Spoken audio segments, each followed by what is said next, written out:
അരികിൽ. രചന ലക്ഷ്മി. അവതരണം സാലിം കരുളായി.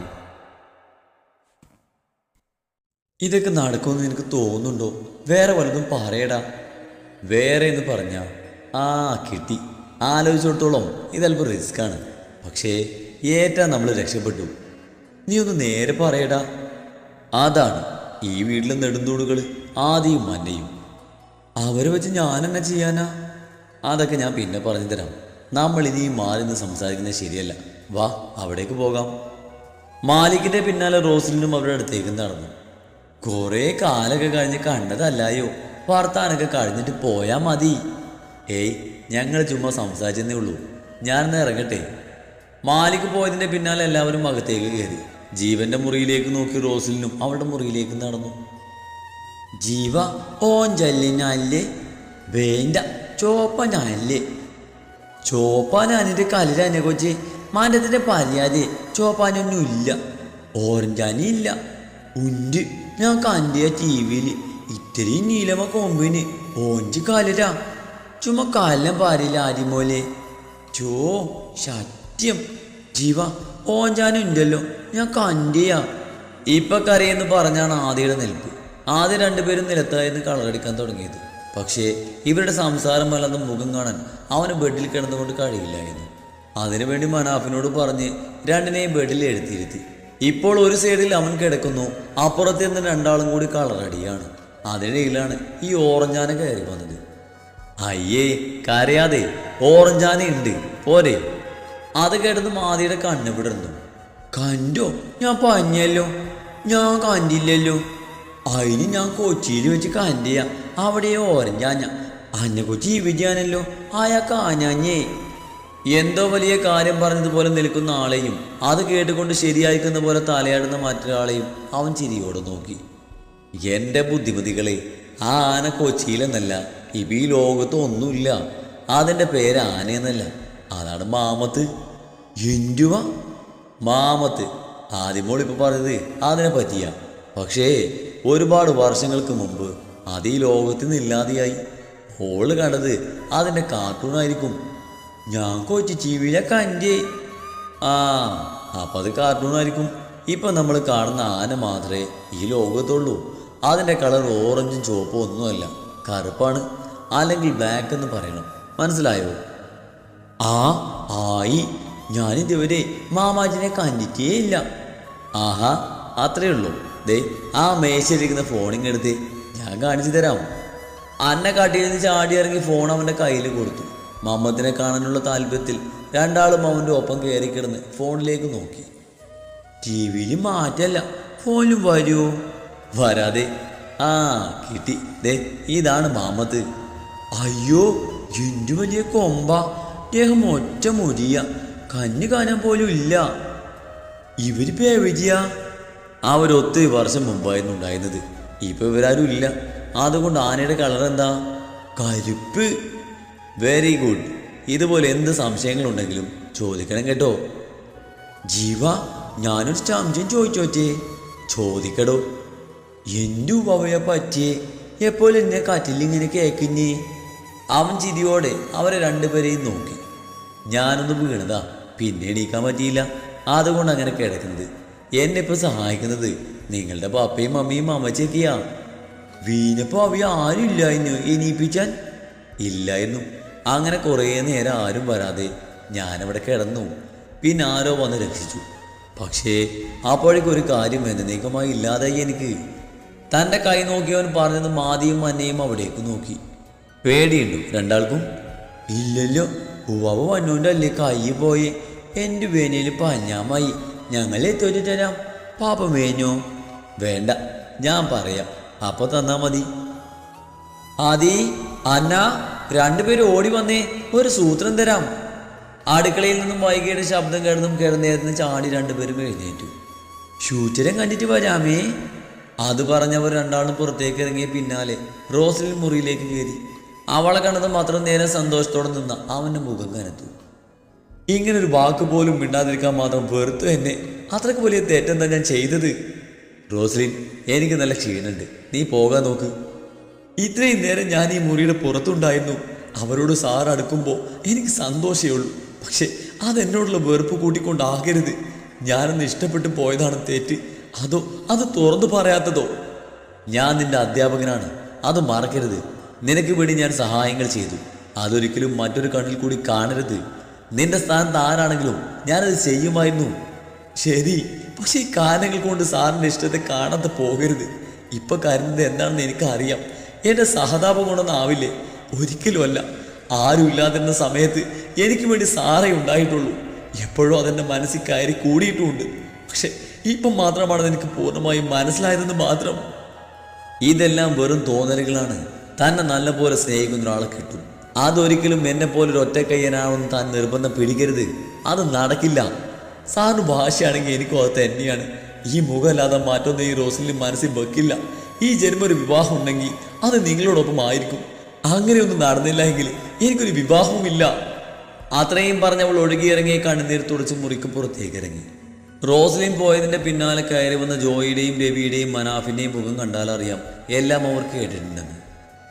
അവർ 3 പേരും അകത്തേക്ക് കയറിയതും ഡേവി ഡോറ് ലോക്ക് ചെയ്തു. എടാ, നീ റോസിനോട് നിന്നെ എങ്ങനെയൊക്കെ പറയാൻ പോയത്?